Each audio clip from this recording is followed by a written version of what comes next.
is class 10th. Today we will start with the topic arithmetic progression, chapter 5. Okay, so before starting this chapter,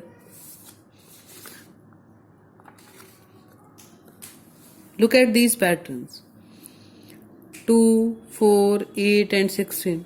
अगर मैं आपसे पूछूं कि इसकी next term क्या होगी तो बड़ी इजीली आप इस पैटर्न को देख के, इस पैटर्न को ऑब्जर्व करके आप मेरे को बता सकते हो कि नेक्स्ट टर्म क्या होगी. देखो क्या है पैटर्न. 2, 2 2 जा 4, 4 2 जा 8, 8 2 जा 16, 6 means the next term is double of the previous one. Like this. Look at the next 1, 4, 9, 16. These are the squares of the natural numbers. Square of 1, square of 2, square of 3, square of 4. So next will be square of 5 and next will be square of 6. Okay. Same is here. It is 8,000. Then 8,500 means each term is increasing by 500. So it will be 9500. Then it will be 10,000. Okay, like this.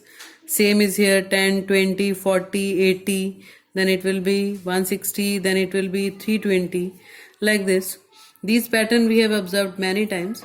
कि कोई भी pattern आपको दिया हो, उस pattern की जो given terms है उनको ऑब्जर्व करके आप उसकी नेक्स्ट टर्म लिख सकते हो. ठीक है.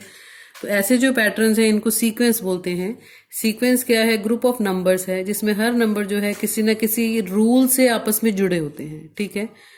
तो उस ग्रुप ऑफ नंबर्स को क्या बोलते हैं? हम सीक्वेंस बोलते हैं. अर्थमेटिक प्रोग्रेशन ये भी एक सीक्वेंस है.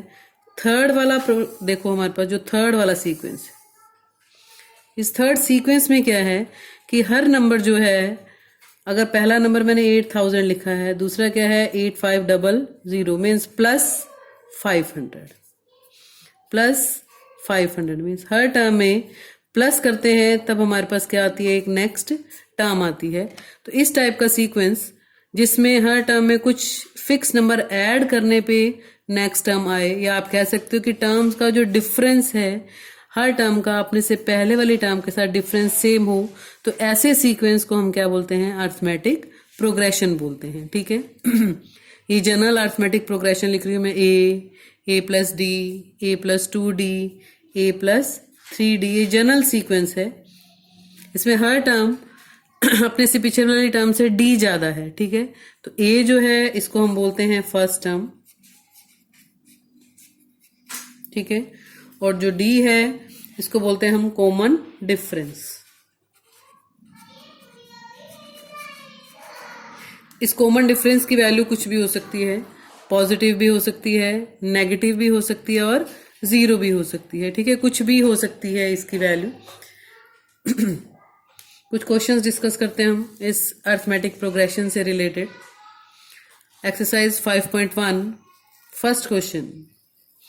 You have to check whether it is an arithmetic progression or not. ये arithmetic progression है या नहीं है. ठीक है. तो पहले जो भी given information है उससे आप क्या बनाओगे? एक sequence बना लो पहले. जैसे ये है देखो.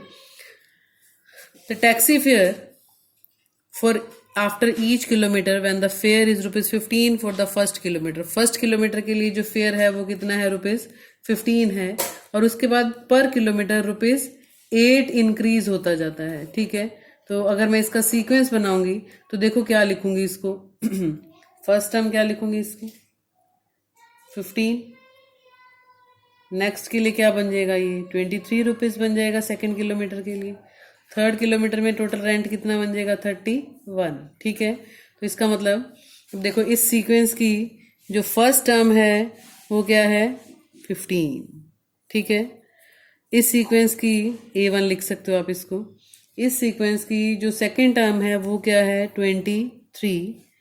थर्ड टर्म जो है वो क्या है? 31. Just to check A2 minus A1 क्या है? 23 माइनस 15. तो क्या बनेगा हमारे पास? 8. ऐसे ही हम A3 माइनस A2 सॉल्व करेंगे तब भी क्या आएगा? 8. तो कॉमन डिफरेंस क्या आ रहा है? Same. Therefore it is an AP. ठीक है. कॉमन डिफरेंस कितना है इसमें? 8 रुपीज इंक्रीज हो रहे हैं हर बार. ऐसे ही सेकेंड पार्ट में देखो. The amount of air present in a cylinder when a vacuum pump removes 1/4 of the air remaining in, हमने बताना है कि अगर कोई पंप जो है जितनी उसमें एयर है उसका 1/4 वो रिमूव कर देता है, तो जो बची हुई एयर है वो सारा जो सीक्वेंस है वो एक अर्थमेटिक प्रोग्रेशन होगा या नहीं होगा, ये चेक करना आपने। ठीक है, देखो कैसे चेक करेंगे। सबसे पहले लेट, मान लो कि जो अमाउंट ऑफ एयर उसमें प्रेजेंट है वो मैंने क्या मान लिया, x मान लिया। ठीक है, x, इतनी एयर उसमें प्रेजेंट है। अब कितनी रिमूव होगी उसमें, जितनी एयर प्रेजेंट थी उसका 1/4 रिमूव होगी, तो कितनी बची है हमारे पास 3/4।